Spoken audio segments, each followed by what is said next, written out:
Yo, yo, yo, new day, new dove. Shit, Hollow Knight Nation, yeah!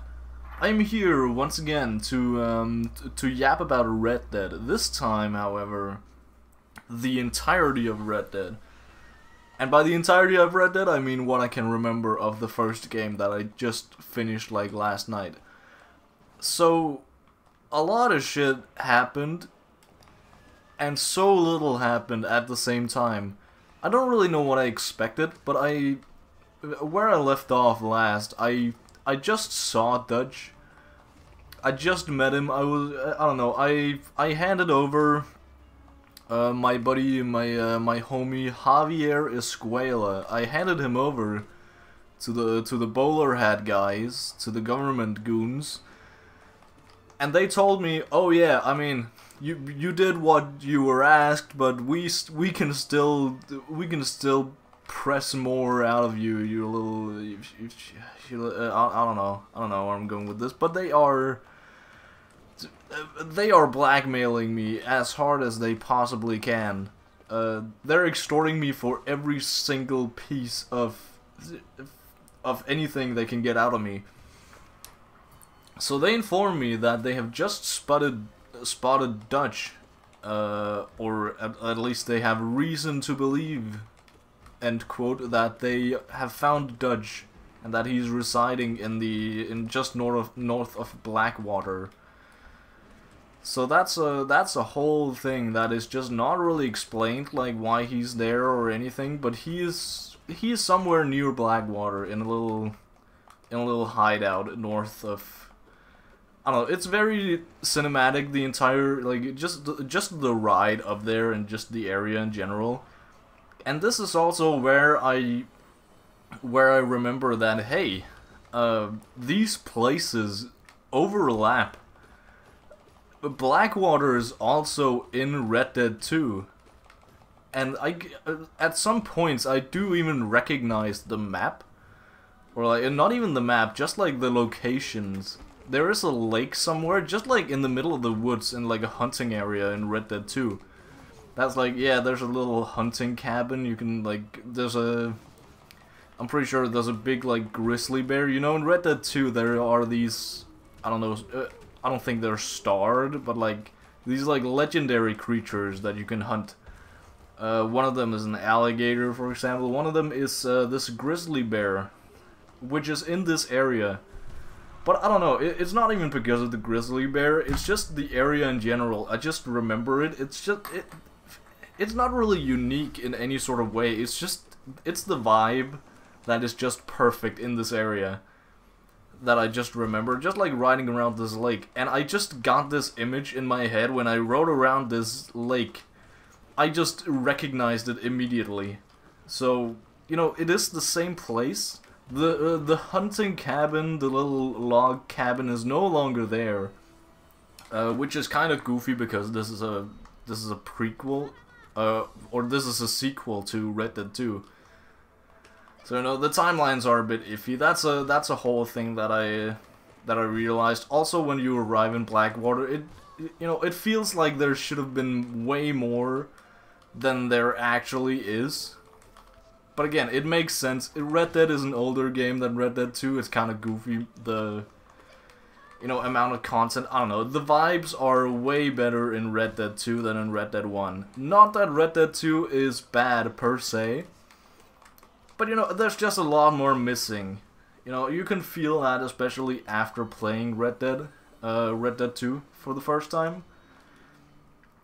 Like, there is a lot missing, and there's just, the town feels a lot more empty than it probably is, or probably needs to be. I don't know, I also remember when I got to Blackwater in Red Dead 2, I felt like, okay, this is the first, like, big city we're in, and it just feels kinda empty, but I think that's, like, sorta to pay homage to Red Dead 1 in order to, like, you know, keep that feeling of, yeah, this is a small town with big buildings, is essentially what it is. And that is 100% what it is here too. So that's, I mean, that's just it. It's a big town It's big buildings in a small town. And the people there are really trying to make something of this town, but it's not really getting it's not going anywhere.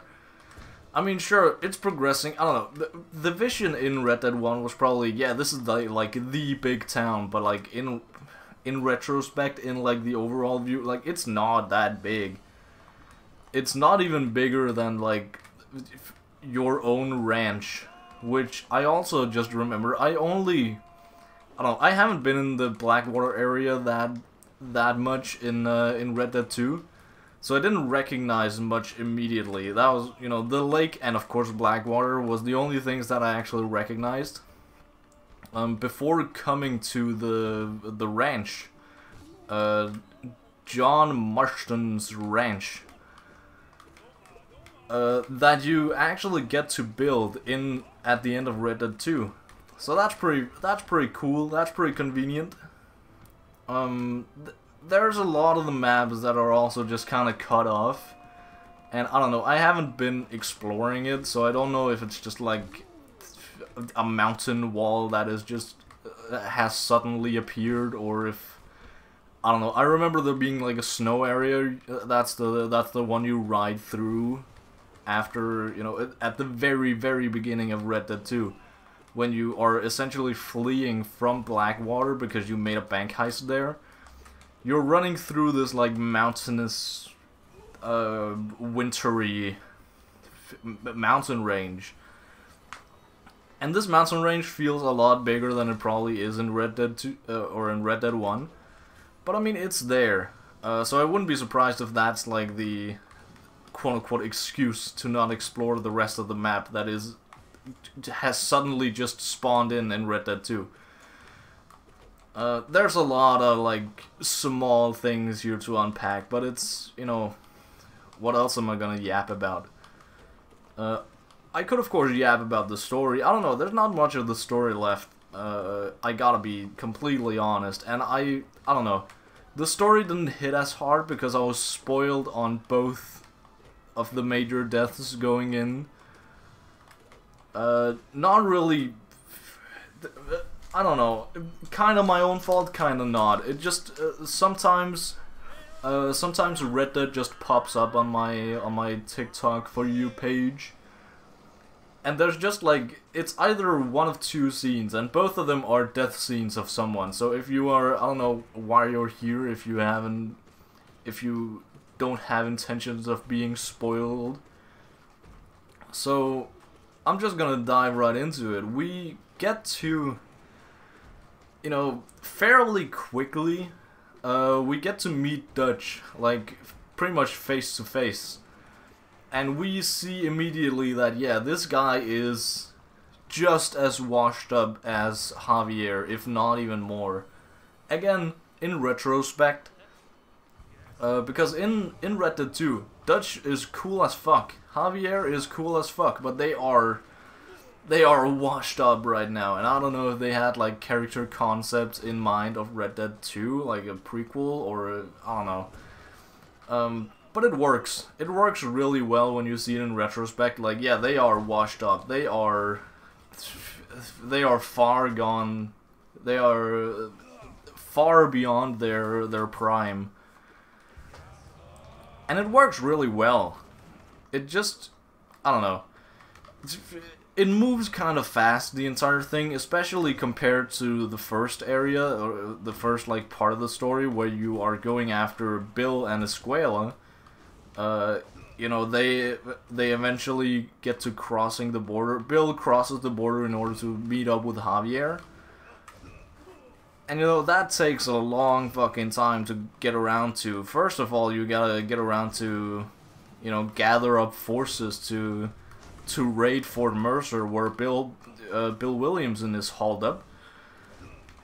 And when you eventually do that through a bunch of fucking quests, main quests by the way, Bill is not really there. So this entire thing with, you know, the little gang of misfits you are, god damn it, womp womp, skill issue I suppose. This little gang you are of, you know, of course, John Marston, the outlaw murderer killer. Then you have a con man in Mr. West Dickens, who is just selling remedies that don't really work. But he has a carriage and he has some funds. He has an excuse to get into Fort Mercer. But we need an inn to Fort Mercer. So here comes the second guy, Seth, who is essentially our key into Fort Mercer. He is the guy who sells West Dickens. So, you know, he is kind of a fella. And a lot of this early stuff is just us doing favors and not getting any favors back. So we do a lot of like grave robbing and shit for Seth. Seth is very fucking schizo. He's a schizo grave robber, but he gets the job done, I guess. He moves shit that not a lot of other people move. So he knows the people in Fort Mercer. He can get us in. And then the third guy, a drunken Irish gun salesman, weaponry guy, who hooks us up with a machine gun. Pretty good stuff. Except for the fact that the first time around, he just straight up lies to our fucking faces. And the second time around, he shows us a machine gun that doesn't work. So that's pretty fucking cool. And you know, I don't know. All this just kind of leads up to, you know, sure, we raid Fort Mercer, but nothing really comes out of it. Because, you know, Bill has fucking fled to Mexico. So that's a yike right there. So we have to go all the way to Mexico and do a bunch of side quests there. We don't even see this like trio of the gang much more. I don't even think I've seen them since the raid on Fort Mercer. I don't know. I've heard about them in the newspapers and stuff. That's actually a really cool thing about Red Dead. They even had it in Red Dead 1 here. The newspapers are actually showing like canon things you're doing, like you're currently doing. Like, okay, there's this new up and coming like fucking miracle worker called West Dickens who are like, you know, regrowing lost limbs and shit. Which are, you know, they're straight up just fucking lies, but because we are in the timeline where we are, it's, you know, it's believable that it would be in the papers. Sure, I can accept that. And there are also just, like, a lot of side things, like, we are seeing, you know, it's, I think, what's the time here, like, 1907? Maybe. And we're seeing, like, in the newspapers, like, some sort of fucking dick measuring contest between Germany and England, like, kind of foreshadowing to a potential world war. And I'm being told that there are more and more of this, you know, foreshadowing of World War I in the, you know, post John dying and you playing as Jack instead. You get a lot of this, you know, just cool lore. Also, the like the airplanes being invented, essentially. That's a whole thing. So I don't know. It's cool as fuck. The timelines are a bit iffy, however, because we're skipping around a bit here. We're at the end of the story. John Marston fucking dies. He gets gunned down by the very same lawman who he was working for, because, I don't know, there's always been this layer of uncertainty of, you know, the lawmen are using John Marston to get to the other members of the Vanderlyn gang, and of course, Dutch Vanderlyn himself. but it's never really, you know, John's safety has never really been secured, even though they say, oh yeah, you get to live a free life on your little farm with your, you know, with your wife and child and whatever. You'd never really get the sense that they are actually speaking truthfully, which I really like that, because it makes it, like, there's not a lot of people in the world that you can actually trust. And even, like, it just makes it more complicated, the lore and the story of, you know, there's an actual reason to go against the law in these games.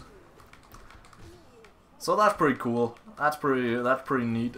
But to get back to the story, like, all this Fort Mercer shit leads up to Bill Williamson not really being there. He is fucked off to Mexico to meet up with Escuela, who is fucking nowhere to be found, apparently. A lot of people are saying that, yeah, they have leads, but they are not willing to give up those leads easily.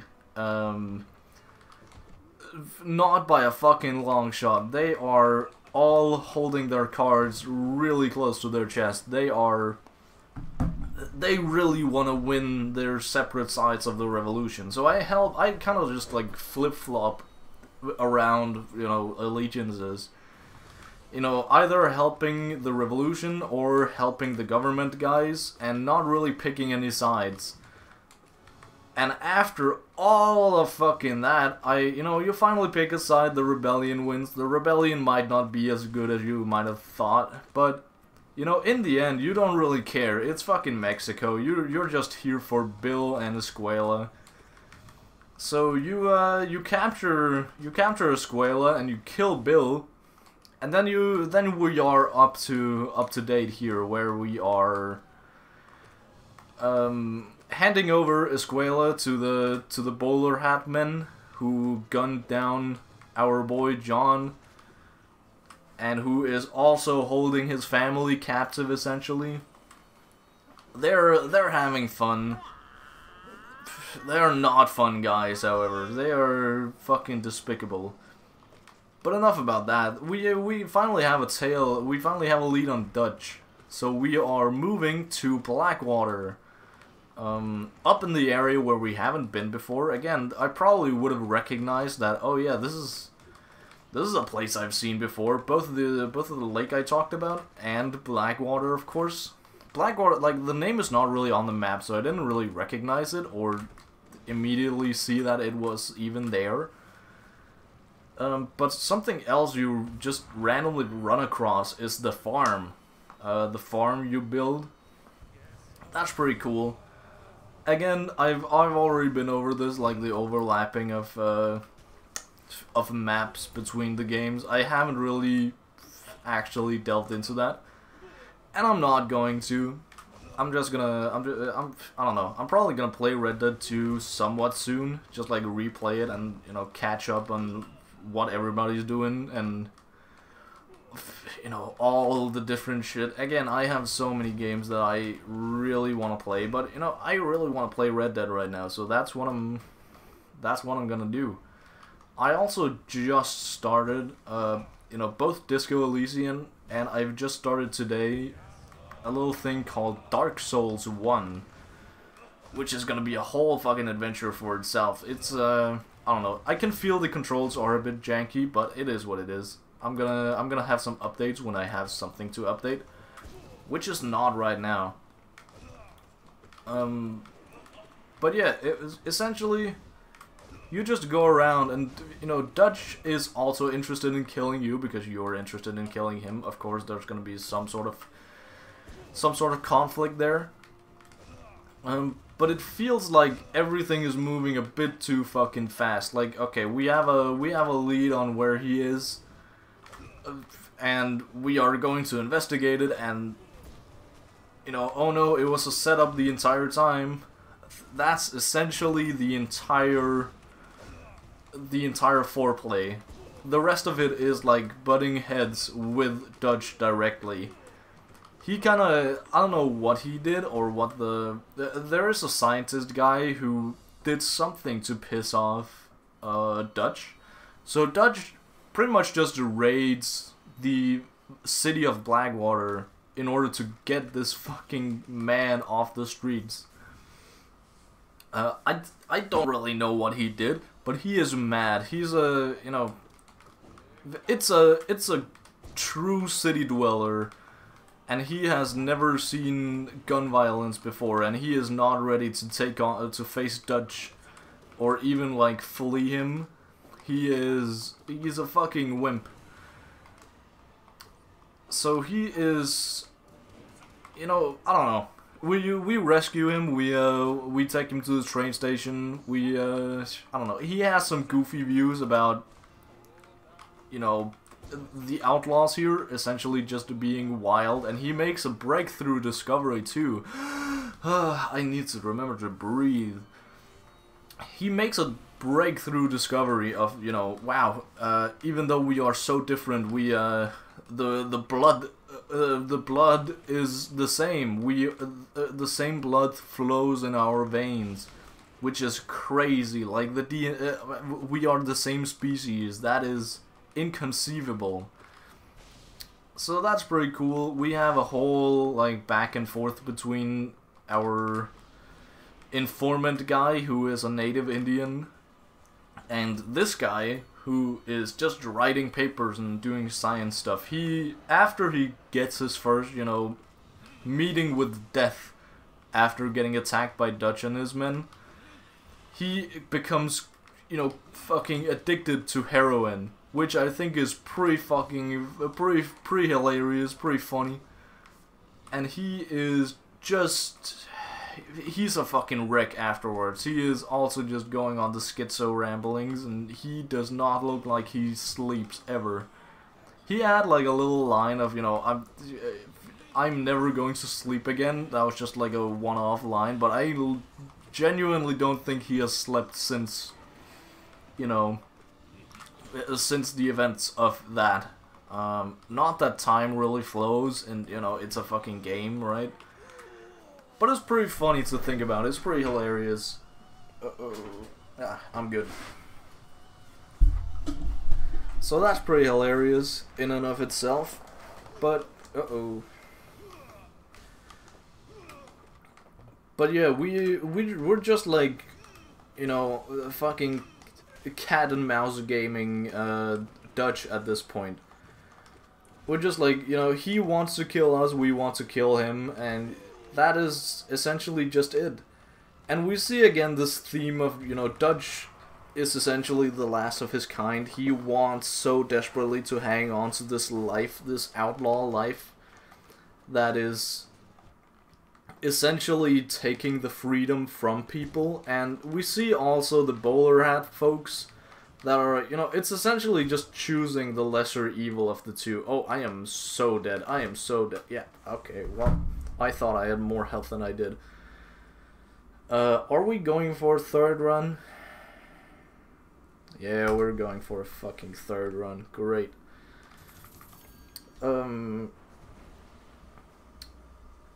So we meet Dutch at some point when he is... where was I going with this? I cannot remember. Yeah, it's essentially, you know, choosing between the lesser of the two evils. And of course, because of backstory stuff and whatever happens here, and because, you know, the entirety of society is moving on, and, you know, the entirety of what happened between, you know, what we see between Javier and John is, you know, we see a clear, you know, a clearer and clearer picture of John, which is that he thinks there is a big difference between killing and murdering. That's also what he says to Jack when Jack eventually asks about, like, yo, what the hell happened? Why are the bowler hat men calling you a murderer? And John essentially says, no, I'm not a murderer, I'm just a killer. Which is pretty badass. He is, that can go into a Sigma edit. So, you know, eventually, we get to actually catch up to Dutch and, you know, corner him more and more. after he makes a little bank robbery, and we take out so many of his fucking men.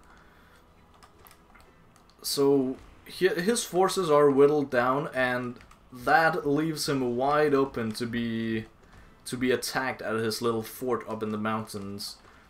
So we assemble the best of the bowler hat men and ourselves, of course, and we take a very long ride and a very slow ride up to the mountains. It's like a zigzag road, just to, you know, hammer in the pain of this long ride. It's probably the worst ride in the game, but also the coolest, because, you know, you're assembling the entire forces of the bowler hat government men to, you know, take down the big bad final boss, being Dutch the Vanderland.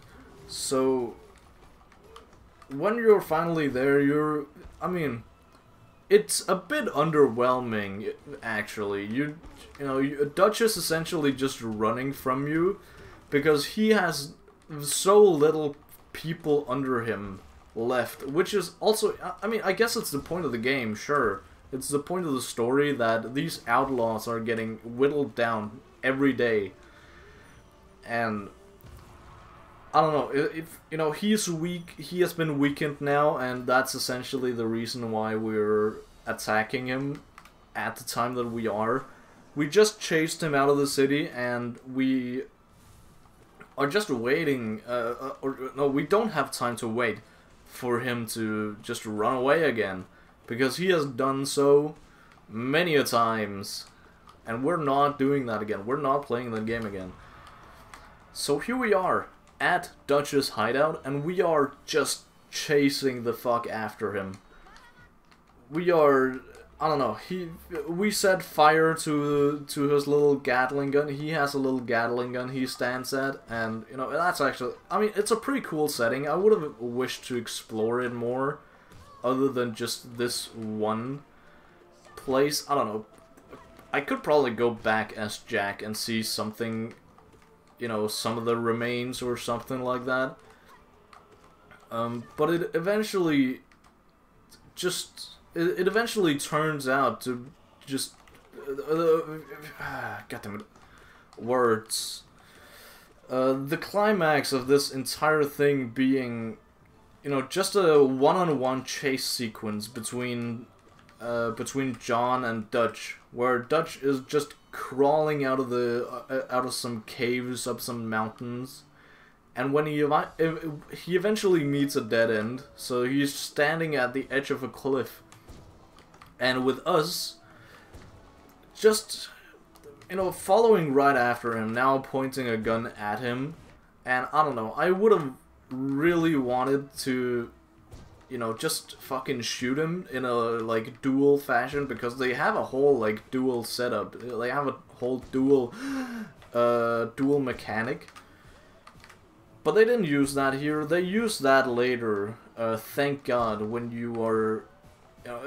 we'll get to that. We'll get to that. But what essentially happens here is that Dutch finally realizes that, yeah, or he finally, I think it's more that he admits to himself that, yeah, this era of outlaws, it's over. Our time is over.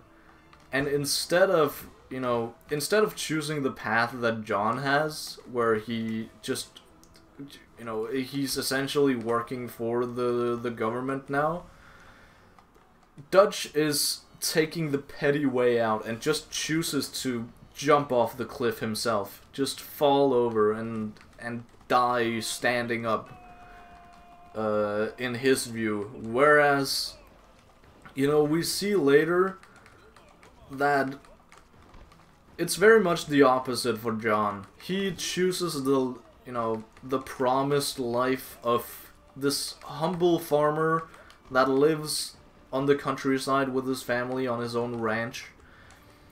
And that eventually turning out to just be, you know, we get a little something missions, just like you get at the end of Red Dead 2, where you get to, like, work at this farm, where you're a farmer man, and you get to do simple chores. Like, you also get to reconnect with your family, which is pretty pretty sweet, pretty good.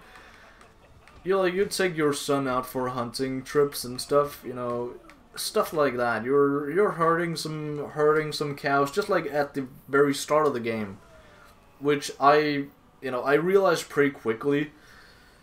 What's the point of those smaller missions at the start of the game? Is like, okay, there's gonna be a lot of shit going on, and then you're gonna come back to these missions and realize how great life was as just a rancher man, farmer boy. Which is a pretty good setup, I gotta be honest, but it's just, I recognized it immediately, but I forgot about it, and then I recognized it, I re-recognized it, and I mean, it still worked. So that's pretty cool. Pretty funny, pretty, I don't know, I don't have any more words for it. Pretty cool. But what happens is, you know, during these missions, there are just people coming after you specifically, and you don't really know who or why, but they're just like bad guys, they're bad men that are after you. And it eventually culminates after a while. It culminates in this this little showdown between what are the forces of yourself, Uncle, and Jack. Where Uncle, he is of course the first to go. He is now dead. So rest in peace, Uncle.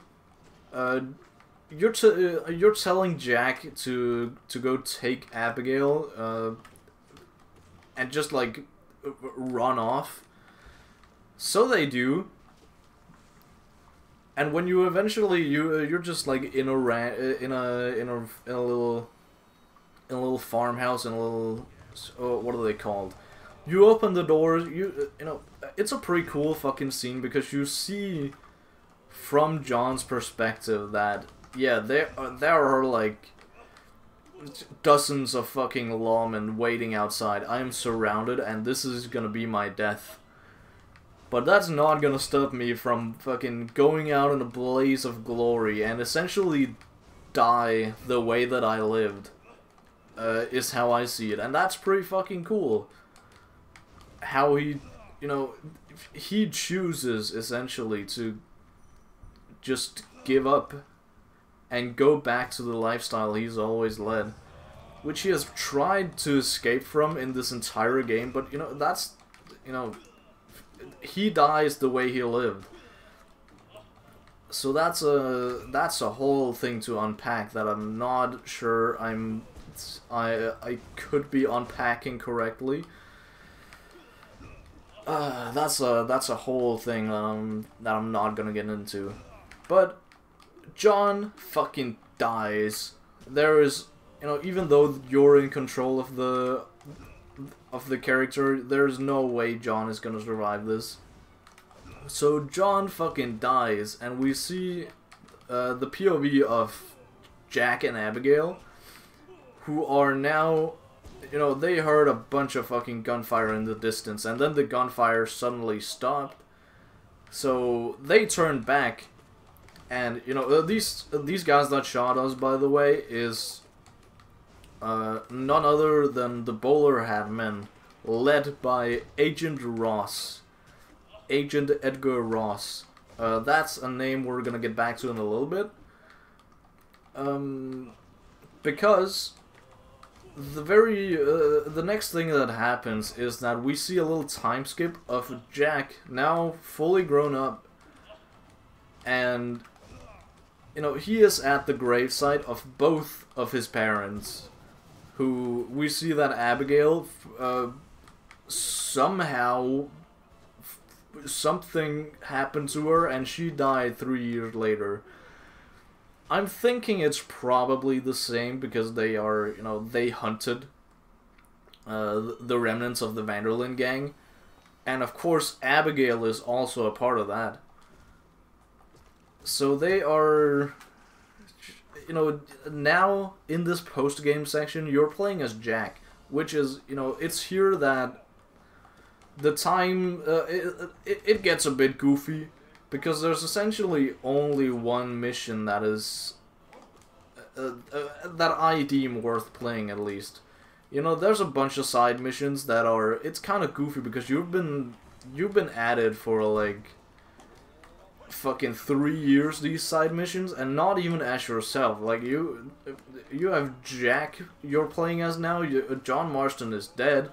There's been a 3-year time skip, but there's still the little side quest of bringing flowers to some old lady, and it's, you know, it's weird. It's weird. Also, the newspapers. I tried buying newspapers just to like see what the hell is going on, but it just showed me that, or the menu came up, or the little like in-game text saying, "Yeah, you already purchased this. Go fucking die." I don't know. It's goofy. It's weird. But that's what happens. That's what happened. So here we are, finally, you know, ready to end the game, and the only thing really left that's worth doing is a single side mission. That, yes, is a side mission. You don't get like a main mission for it. But as a side mission, you can go to Edgar Ross. You can go, like, you know, quote-unquote deliver a message, or deliver a letter to him. So you track him down. First you go to his little vacation house, where his wife is, and after, you know, interrogating not really interrogating, just fucking talking to his wife, we see that he's out for a hunting trip. Jack says, "Alright, your husband is probably gonna be safe," and that is a clear indication to me that, yeah, we're going to kill Agent Ross here. So we're tracking him down. He's out hunting somewhere with his brother at somewhere in Mexico. So awkwardly far away from his vacation and vacation house and his wife. That's a bit funny, but I mean, it makes sense. So we are now riding towards this place. We meet his brother first, and then just say, "Oh yeah, he's out there hunting," just like his wife said, but like this time, like, I don't know, fucking 5 feet away, behind some, you know, down by the shore, there is Agent fucking Ross, the rat himself. He immediately recognizes the name Marston and says, "Yeah, that's you know, he immediately recognizes why you are there." So that's pretty cool. He very quickly pulls out his gun and is like, "Yeah, I mean, what I did was really dirty, but I did what I was supposed to. I did what was right in his eyes." So the very final thing you do before the end credits roll is that you have a duel against Agent Ross. And this duel is the absolute fucking best duel out there because, again, God, it feels so good killing Agent Ross.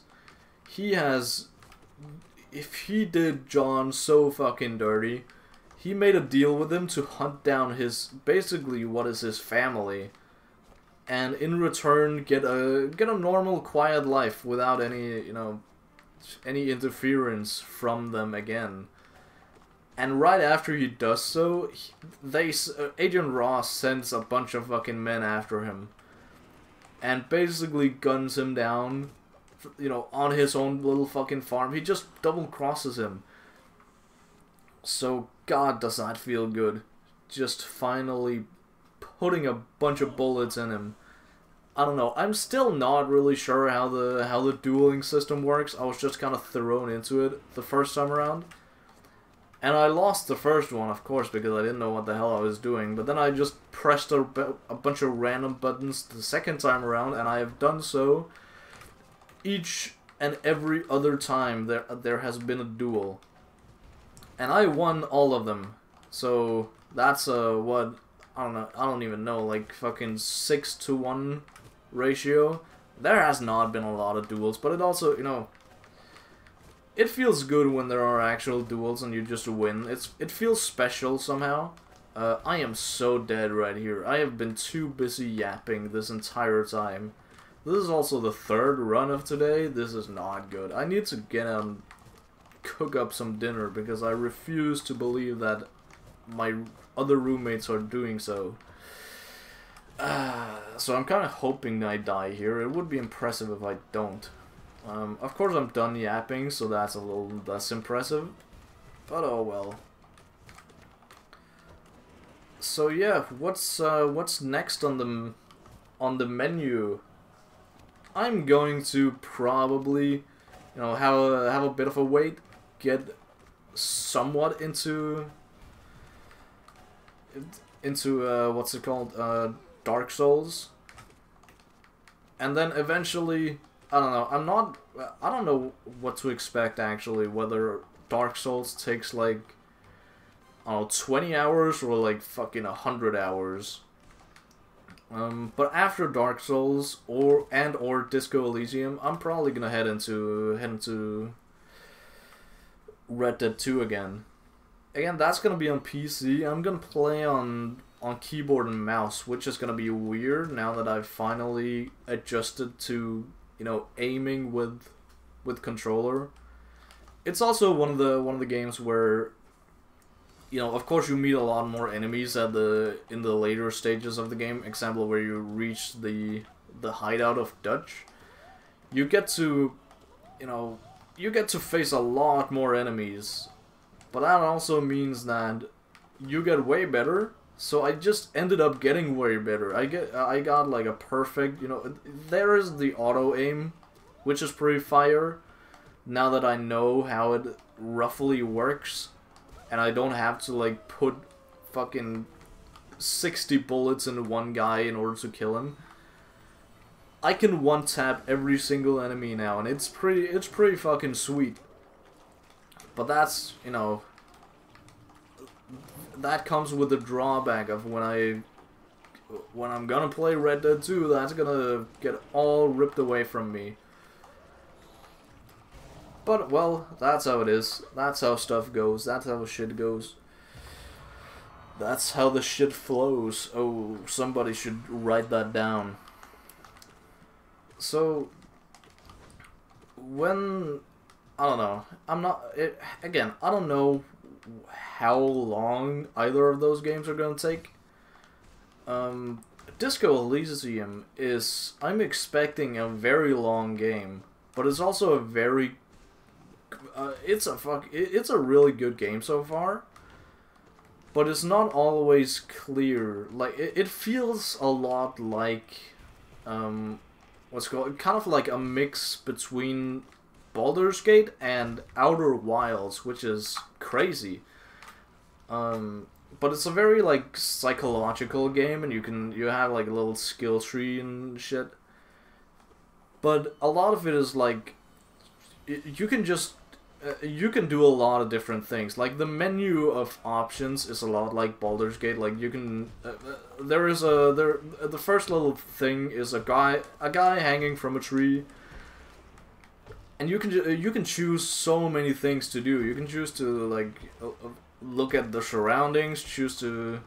There's a lot of dialogue options, too, and a lot of the way it reminds me of Baldur's Gate is mostly that you have so many dialogue options that affect your gameplay, and, like, you get locked out of some things if you know, depending on what you do and whatever.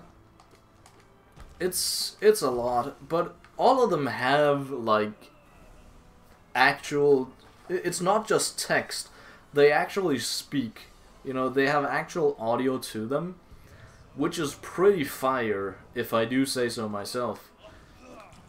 But that also... You know, it's also... A lot of the things are, like, knowledge locked, in the sense that you... In order to do the right thing, or like choose the right options and such, it's knowledge locked. You have to know what to ask, and you have to know, basically, I don't know, like know thy enemy, you know, type shit. So you have to do a bunch of that, and there are so many factions, and you know, it's a whole new world that you're just thrown into, and you canonically have amnesia, which is I think a whole different plot point, because there's a whole thing in the background of this game that is just like, you know, I can't even fucking explain it because I don't understand it, but something to do with like the soul, and something about the police force you have joined having some sort of special soul or something like that. And I don't know, all the objects around you also have souls, and you can like interact with them somehow. I do not know. There are so many mysteries in this game, and I just want to know them all so badly, but I can't, because it's, you know, again, it's fucking, it's a whole ass thing. It's a whole fucking thing that I do not know. Another thing in this game is the time. So far, at least, I haven't really found a way to skip time. And the time is very much like in real life. So even after my, like, what, 8 hours of gameplay I have currently, not a whole day has passed. Because it's locked between, you know, the time is locked to real time. Not to real time, but, you know, the time flows like real time. So to go through a whole day, and there is things that are time locked. For example, there's a guy on the balcony that was a bit sus, and he had a perfect view of the murder site we were investigating. And he is only back at his apartment because, again, I fucked up the interaction with him. So we can only interact with him when he's back at his apartment, which he is at, I think, 9 PM. And it's currently, like, what, fucking 5? And I have waited so long. Like, that's pretty much the only thing I got to go off of right now. Is this guy. Who is back after... I don't know, there's gonna be quite a while, you know... I don't even know. That's... I don't know. Again, this whole game is knowledge locked, but not really in the good way so far, at least. Like Outer Wilds. There's also a lot of things that are just, you know, and I realized this pretty quickly, but that's also like the optimal way to play it, I think, is that you don't, like a lot of games, or unlike a lot of games, you have to, you know, basically pick and choose what you want to know, because not all of the things are actually that interesting, and also, like, I don't know, there's a lot of shit. There's a lot of fucking info, and a lot of info is not really necessary. Like, for example, there's a guy who's holding up some sort of gate that yaps a lot about, like, race, like different races in this verse. And I thought at first, like, oh yeah, this is pretty intriguing. But he just continued yapping, and like, right now, I cannot remember a single fucking thing he said. There are some, like, tiers of races, but I cannot remember any race in particular. Was that 3 aspects? How fucking dare you? So, god damn it. So yeah, I don't know, it's very weird, and I cannot... I don't really know if I have a solid opinion of the game yet. Other than, I feel the vibe is fucking immaculate in this game. The vibes are goated. But there's also, like, the thing is, I am very fucking irritated on my partner in this game, because he clearly knows a lot more of what's going on. Kim Kitsuragi is his name. And he knows a lot more of what's going on than he lets on. But I don't know, he is such a fucking enigma. Because the moment I was introduced to him, I have a very high, like, insight of, I can read people really well, that's kind of my build. And I could read immediately on him that, like, yeah, this guy, you don't know why, but you feel like he would fucking, if the world was gonna burn, like, right fucking now, he would protect you with his life. And I don't know why. I still haven't found out why that is yet. And I don't know if I'm ever gonna find out, but I hope so desperately that I'm gonna find out, because it doesn't feel like, I don't know, at first I thought he was just kind of observing me, and it was some sort of test of, like, oh yeah, a police officer in this world works way better, or like a detective works way better when they are like an outside informant, or like a third party that is not involved whatsoever. And that's why I've undergone some sort of memory loss. The memory loss thing is still not explained, and I don't know, it's probably gonna be explained at some point, right? But it's not explained whatsoever. I have some theories, but none of the theories I have been confirmed to any degree. So a lot of it is very weird right now, and I don't know what to make of a lot of what I'm finding and picking up on, and, it's just a bunch of scattered info that I don't know what to do with. But again, that was a lot of the early game of Outer Wilds. So I'm desperately hoping that this is gonna be somewhat similar, even if it takes more time, because again, the time is very, I don't know, it's also, it's weird because there's not really a clear direction to go. I feel like I've kind of explored all things to explore. I do know that there is one place, one like giant building that I have to, there's a little fucking, not really doorbell, but you have to press something, and then you talk to people, and then you get locked into the building. And I see you get at some point, you get a whole like wide view of the city you're in, and you see that this building is like partly destroyed, and it has a very clear view of the little area where the body is hanging. But there's also I don't know, there's something I realized about the dock workers, that the guys who hanged the body were probably dock workers, and the guy was probably dead before they hanged him. And he was some sort of knight or something. He had knight armor, and we also see his boots are still there, and he is just, I don't know, he's just been hanging there for a week.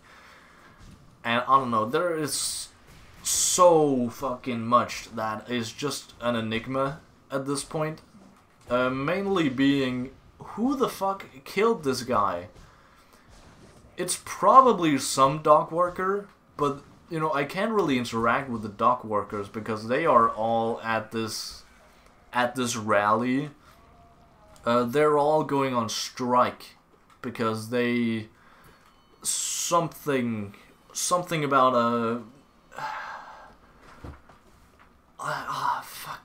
I don't even know. That I wasn't expecting to be yapping about this, but here we are. So I don't really know where to even begin. I guess I already have begun, so that's a little, I don't know. This is so convoluted. This is so schizo. I don't know if this entire thing makes sense to anyone, or if I'm just yapping to myself. Yeah.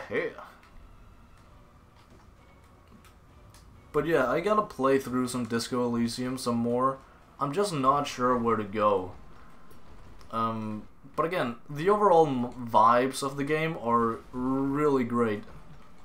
So that's at least something, right? Uh-oh. Did I already lose all 4? That's a yikes.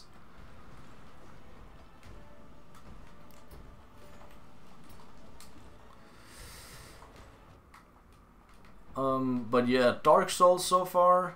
If I gotta give my small, very small 2 cents on that, it's a hard game, sure, but it's more so hard because of the controls instead of like the gameplay or the game in general. I don't know. I've also the most recent area I've just gotten down to. I don't even think I've gotten a title screen for it. But I met a guy who said that, yeah, you need to press 2 switches. One is down below us in Blight Town, which I think I'm in now. I don't know. And one of them is up somewhere, up in the heavens, up in the sky. But you know, it's a Dark Souls game. I see potential for a great game here. But I don't know what to make of it yet. I have not played enough. Oh well. Review of gameplay, absolutely horrible today. Oh well, gotta go make some grub. I will catch you later. Over and out.